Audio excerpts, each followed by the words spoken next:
una buona serata a tutti i nostri telespettatori, ben ritrovati e benvenuti a questa puntata di TV7 Match.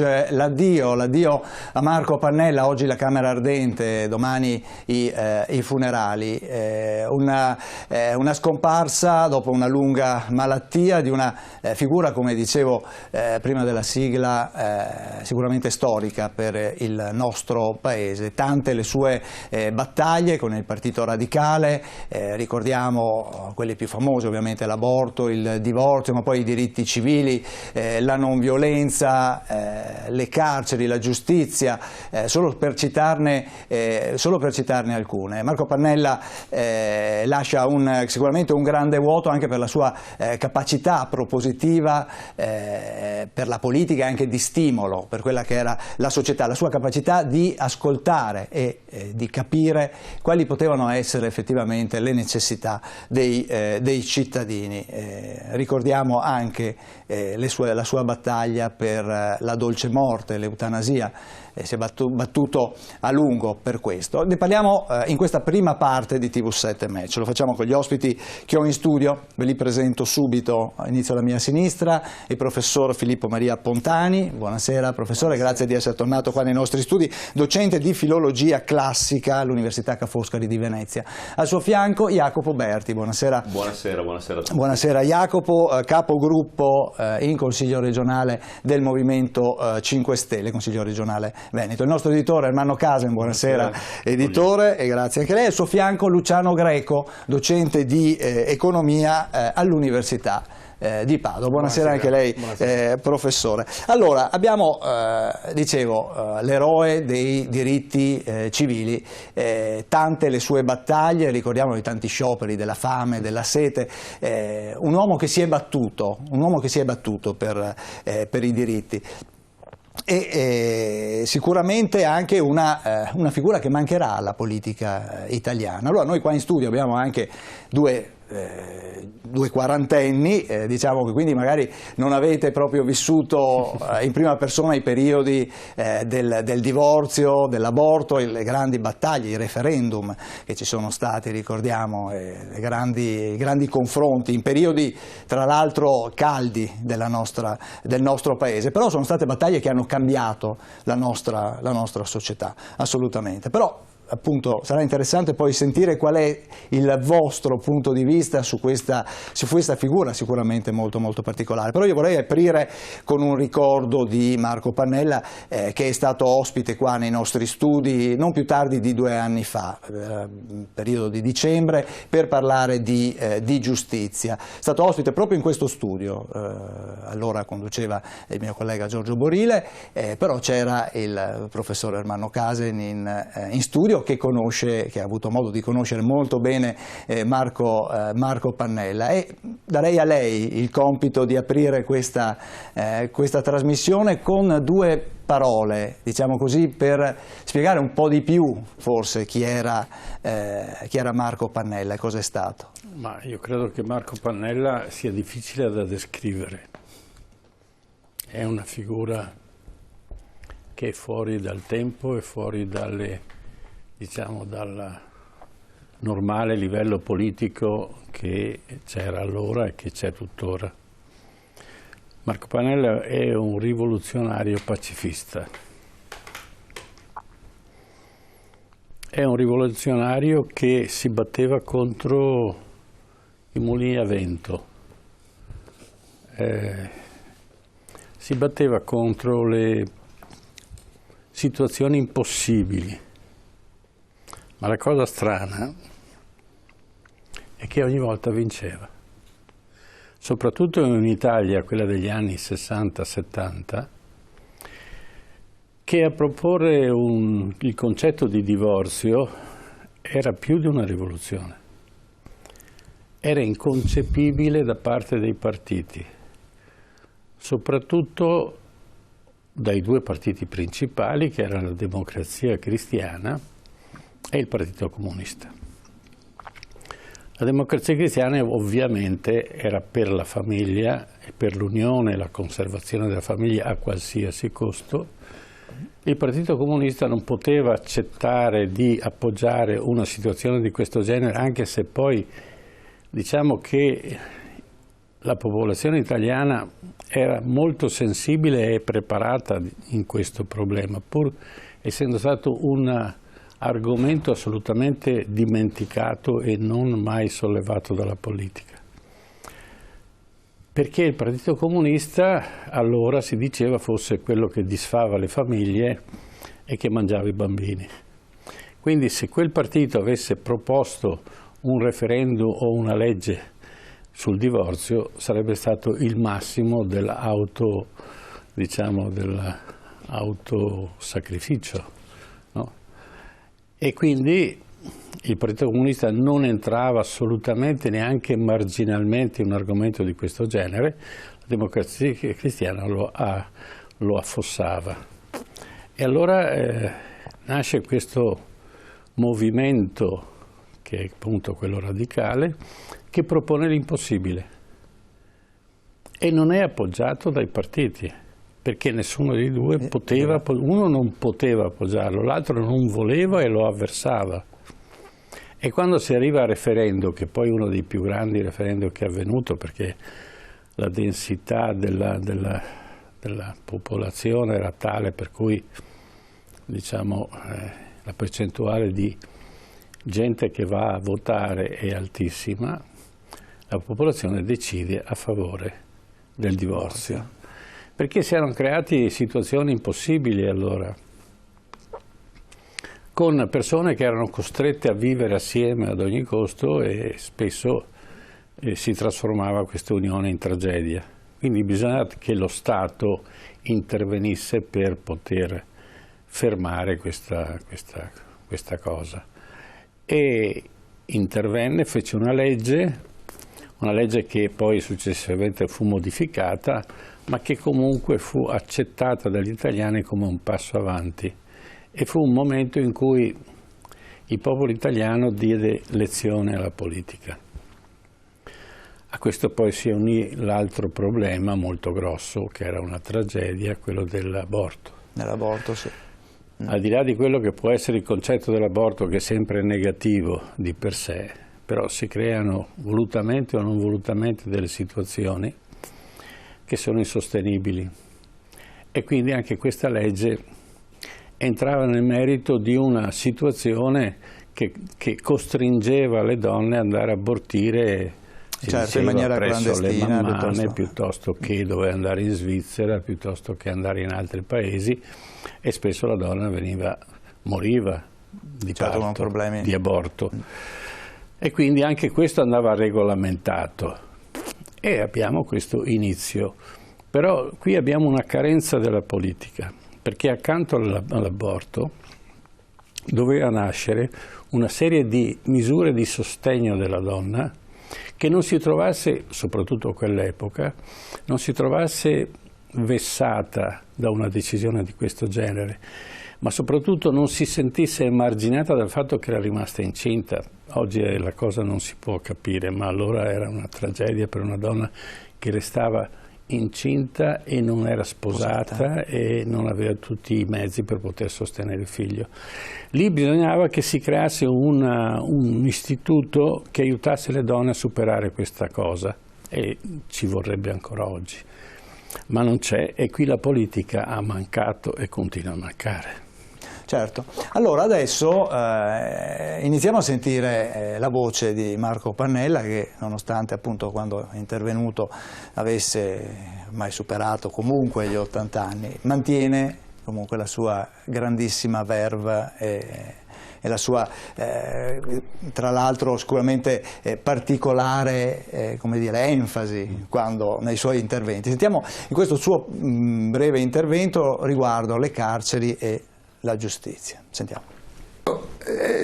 Gil Robles, che era un deputato spagnolo al Consiglio d'Europa, quindi a Strasburgo, non bisogna confondere con Bruxelles, con l'Unione Europea, in un rapporto approvato credo 11 anni fa, diceva testualmente che la non ragionevole durata dei processi, ma lui aveva anche ricordato una cosa, che nel diritto romano già c'era questo concetto senza una compattezza fra l'evento potenzialmente criminale e il momento del giudizio, dell'accertamento del giudizio. Se non c'è questa compattezza non c'è giudizio e giustizia. Anche nel diritto, nella storia del diritto canonico, questo è un elemento che si sente enormemente, anche perché in questo modo si risente anche su accettare quindi Marco processi Pannella, con la latitudine, il diverso trattamento delle latitanze, la necessità della processa fisica, presenza fisica. Allora, a questo punto le belle anime lo sanno che le carceri italiane non hanno torturatori. Se non lo sanno, glielo dico io, non sono sospetto. Le carceri italiane sono una struttura, quindi un problema strutturale, di tortura di Stato. Ecco qua, allora un breve intervento appunto riguardo la giustizia e le carceri. Adesso commentiamo le parole di Marco Pannella. Intanto salutiamo anche Angelo Zuppardo, chiedo scusa, di Sinistra Ecologia e Libertà, Sinistra Italiana. Buonasera. Chiedo perdono. Non c'è problema, non c'è problema. Jacopo Berti, allora il problema della giustizia, i tempi della giustizia in questo intervento di Marco Pannella, e poi la questione carceri ovviamente, certo. Quindi la detenzione, uno dei suoi cavalli di battaglia. Anche prima di tutto bisogna ricordarsi che Pannella ci ha, se vogliamo in un certo senso, regalato, perché ha sdoganato veramente lo strumento del referendum in Italia, una cosa fondamentale, perché è dar la parola ai cittadini quando parliamo di un momento storico in cui appunto il potere era relegato all'interno dei palazzi in mano a due forze politiche che con il compromesso storico se lo rimpallavano a loro piacimento, e quindi arriva questo elemento distonico rispetto al panorama politico e chiama in gioco i cittadini, una cosa nuovissima, completamente rivoluzionaria per quei tempi. Certo, l'ultimo referendum aveva avuto monarchia o repubblica, però arriviamo a chiedere veramente, a interpellare per il benessere delle donne, per i diritti civili, per chiedere cosa ne pensano le persone per appunto il proprio rapporto matrimoniale, l'uso del proprio corpo, se vogliamo, e grandissime battaglie come quelle per il fine vita, quindi sempre la centralità della persona. Quindi introduce questo concetto fondamentale, dire la persona viene rimessa al centro, i suoi diritti vengono rimessi al centro, ma soprattutto chiediamo alle persone cosa vogliono fare di loro stessi, dei loro diritti naturali, come si chiamano tecnicamente appunto in diritto. Berti, c'è qualcosa che vi accomuna con Marco Pannella? Sicuramente lo strumento del referendum ci accomuna, è una cosa che noi anzi stiamo andando fortemente adesso in queste settimane, anzi raccolgo l'invito e lo estendo a tutte le persone che ci ascoltano per andare a firmare ai banchetti, per esempio dei comitati, vari comitati del no, di altre forze politiche, tra cui anche la nostra, che si stanno oggi spendendo per una raccolta firme per il referendum, per fare dei referendum proprio contrari a questa riforma costituzionale del governo Renzi, quindi per andare a chiedere l'abolizione di questo premio di maggioranza enorme che viene dato, per dare la possibilità ai cittadini di scegliere e non il proprio candidato, e non invece trovarsi di nuovo i listini bloccati nella peggiore veramente delle usanze di questa casta che si nasconde dietro il listino bloccato per mettere i propri preferiti all'interno delle istituzioni. Per la questione carceri, devo dire la verità, però qui possiamo condividere il metodo ma non il contenuto, perché a nostro modo di vedere se uno è finito in carcere non c'è mica finito per sbaglio, insomma, anzi il problema dell'Italia è il contrario, forse abbiamo fatto troppi svuotacarceri e abbiamo dato l'impressione di una lassità del diritto. Noi oggi abbiamo bisogno di certezza della pena, perché questo serve per primo luogo per disincentivare. Quindi è una visione diversa, tecnicamente sono insomma la special punitiva o la special preventiva, vengono differenziate nei tipi di pena. È fondamentale però ricordarsi che oggi in Italia esiste un problema carceri. Pensiamo a Rovigo, una struttura enorme costata 10 milioni di euro e rimasta inutilizzata per moltissimi anni, e adesso con penso qualche decina di detenuti, quindi costi enormi. È vero che nelle carceri italiane ci stanno solo extracomunitari, ci stanno i poveri.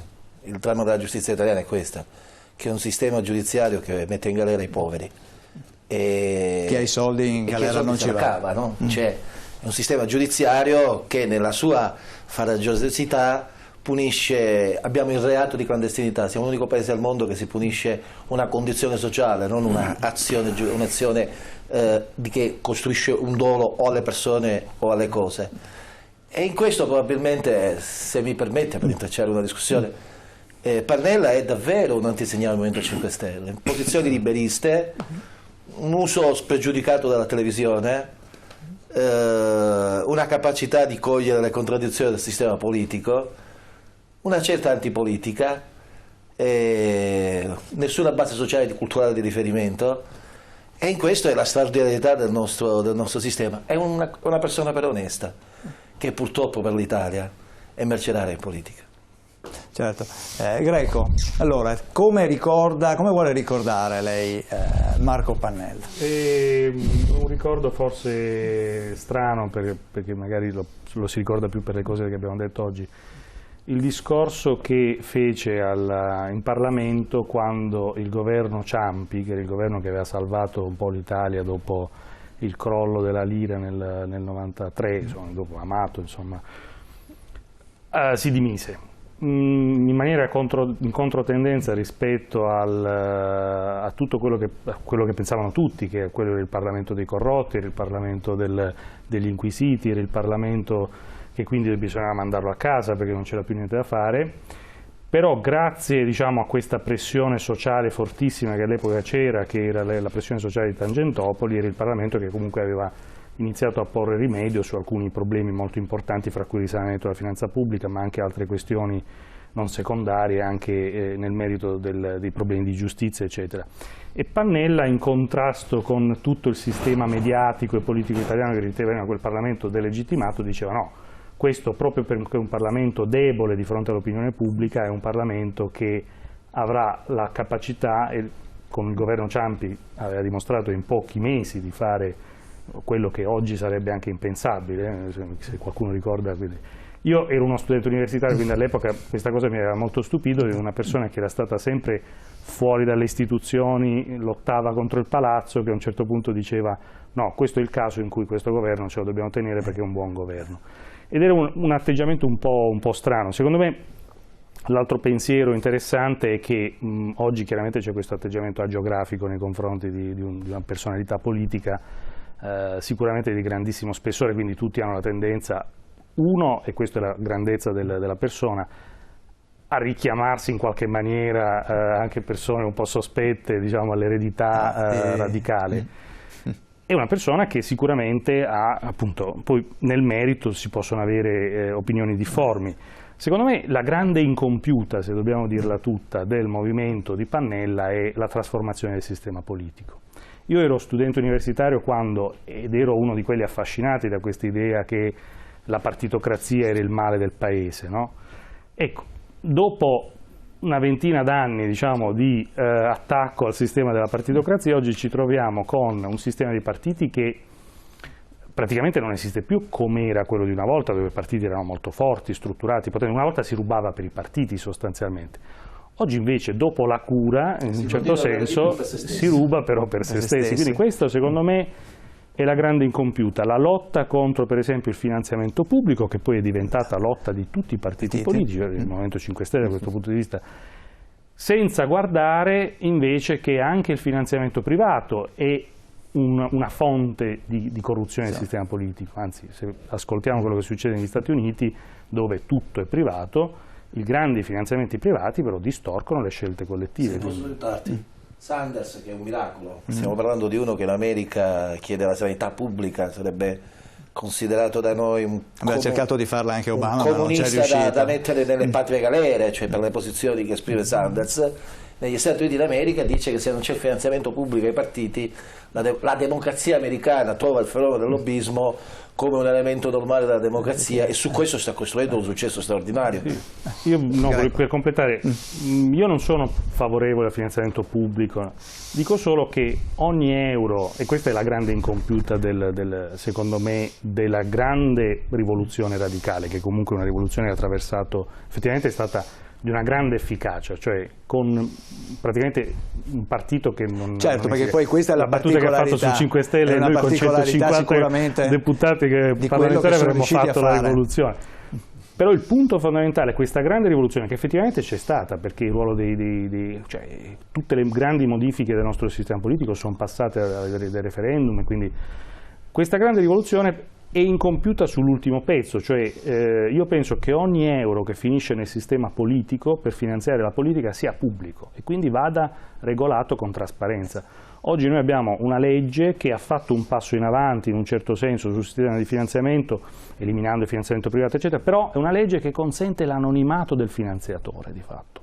E questa secondo me è un'atrocità. Questo bisogna pensare che un sistema dove c'è una criminalità come quella che c'è in Italia, consentire a un privato di finanziare per 100.000 euro senza dire chi sei, cioè negli Stati Uniti non ci sono limiti, ma almeno so chi ti sta finanziando.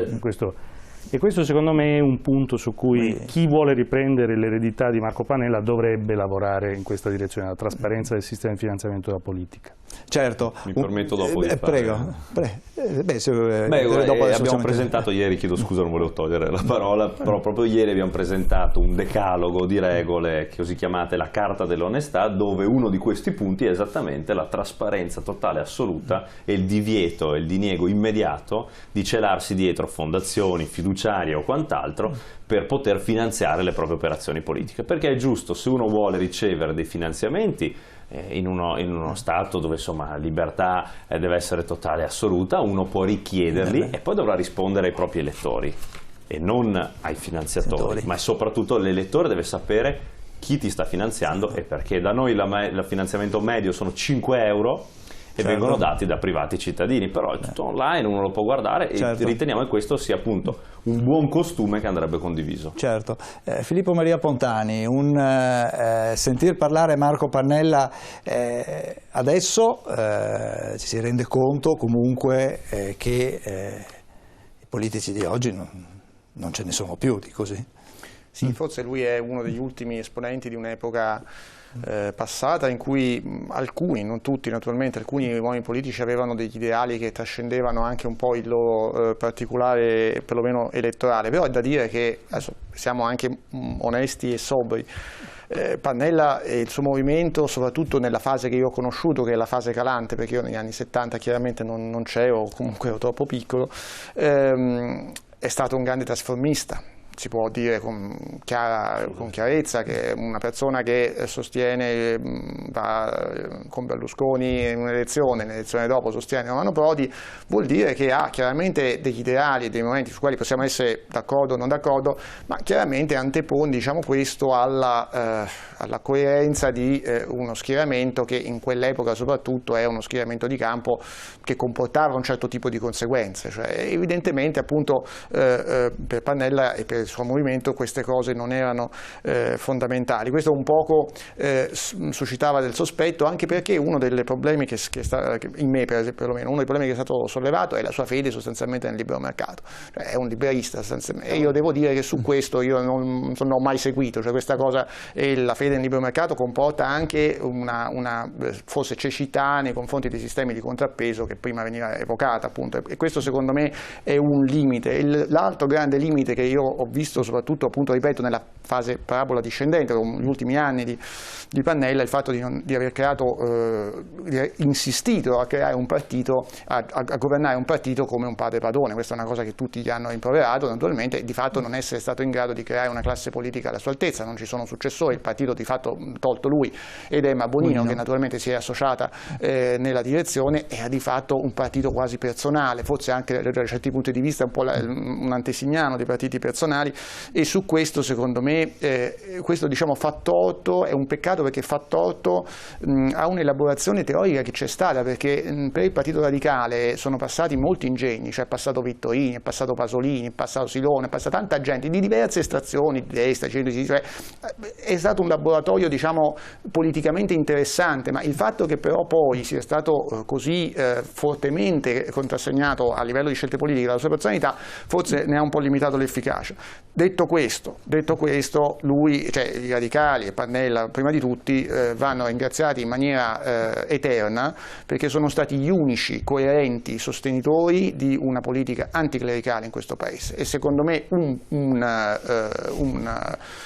Paese moderno come l'Italia deve avere una voce che si esprime al di fuori della gerarchia, di quello che vuole la gerarchia ecclesiastica. Questo purtroppo, l'incompiuta che veniva appena evocata, io lo vedo proprio in questo, cioè questa attitudine profondamente laica in una certa fase della storia della Repubblica ha in qualche modo attecchito anche contro le due grandi chiese, no? I comunisti e i democristiani. Negli ultimi 25 anni, 20 anni sicuramente non è più così. Questa è la cosa che a me molto impaurisce, perché delle battaglie da fare c'erano ancora e ci sono ancora, per esempio la battaglia sull'eutanasia, che è una battaglia fondamentale, c'è la battaglia che ha a che fare con l'ambito clericale, ma ha a che fare in generale con l'etica, la battaglia delle droghe leggere naturalmente.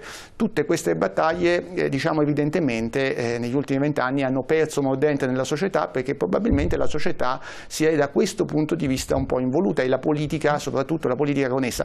In questo in parte non è che si possa non accusare anche in parte lo stesso Pannella, il quale ha prodotto come rampolli della sua batteria anche Rutelli, che è diventato un clericale ardente, ha prodotto Capezzone, voglio dire che adesso, perché lui è rimasto, non è diventato un clericale, non è diventato un baciapile, però certamente è Capezzone. Certo, quindi diciamo che anche lui non è che l'ha bloccate tutte, però senz'altro ha rappresentato in maniera, lui perlomeno, lui e Emma Bonino naturalmente hanno rappresentato in maniera abbastanza coerente delle istanze che in un paese moderno devono avere voce. Certo, allora andiamo un attimo in pubblicità, ma rientriamo subito, dopo sentiremo ancora Marco Pannella che parla anche di informazione di Stato e poi magari anche vediamo di cercare di capire perché allora non è riuscito nel compito, diciamo tra virgolette, di avere alle sue spalle un partito più corposo. Cos'è che non ha funzionato?